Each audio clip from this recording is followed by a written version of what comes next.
మన సమాజంలో చాలామంది సక్సెస్‌ఫుల్ పీపుల్ రిస్క్ మేనేజ్‌మెంట్ అనేది తెలియనందువల్ల హై రిస్క్ తీసుకొని జీరో అయిపోయే కేసులు చాలా చూస్తున్నాం మనం. మీకు ఎగ్జాంపుల్ న్యూస్ పేపర్స్‌లో చూడండి, ప్రాపర్టీలు చాలా ఇండస్ట్రీస్ కానీ, అపార్ట్మెంట్స్ కానీ, ల్యాండ్స్ కానీ ఆక్షన్‌కొచ్చేస్తున్నాయి. ఎందుకు వస్తున్నాయి? వాళ్ళందరూ తెలివైనోళ్ళే, అందరూ సక్సెస్‌ఫుల్ పీపులే.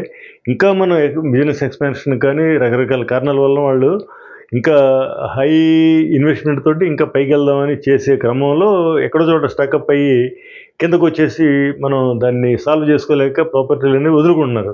సో, దాన్నే మన కారణం ఏంటంటే, ఇప్పుడు మనకి ప్రతి మనిషికి కూడా ఎనఫ్ అనేది ఒకటి తెలుసుకోవాలని ఎక్స్‌పర్ట్స్ చెప్తుంటారు. ఎనఫ్ అంటే ఏంటి? మనకి ఎంత డబ్బొస్తే సరిపోతుంది? సక్సెస్ అంటే ఏంటి?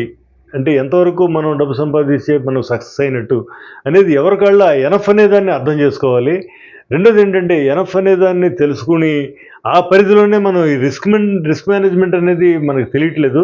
సో, ఈ రిస్క్ మేనేజ్‌మెంట్ గురించి మనం బాగా స్టడీ చేసి, తెలుసుకొని, ఆ టెక్నిక్స్ అన్నీ కూడా మనం ఏ పని చేసినా కూడా లైఫ్‌లో ఇవి పాటిస్తే ఏమవుతుందంటే, మనం ఆ నష్టపోవడం అనేది లేకుండా కంఫర్టబుల్‌గా లైఫ్ లీడ్ చేస్తామని తెలియజేస్తూ, దీని మీద మరిన్ని వివరాలు కావాలంటే గనక ఈ స్క్రీన్ మీద ఉన్న నంబర్‌కి కాల్ చేస్తే మీకు అన్నీ ఆన్‌లైన్‌లో ఫ్రీగా చెప్తామని తెలియజేస్తూ థాంక్స్ ఫర్ వాచింగ్.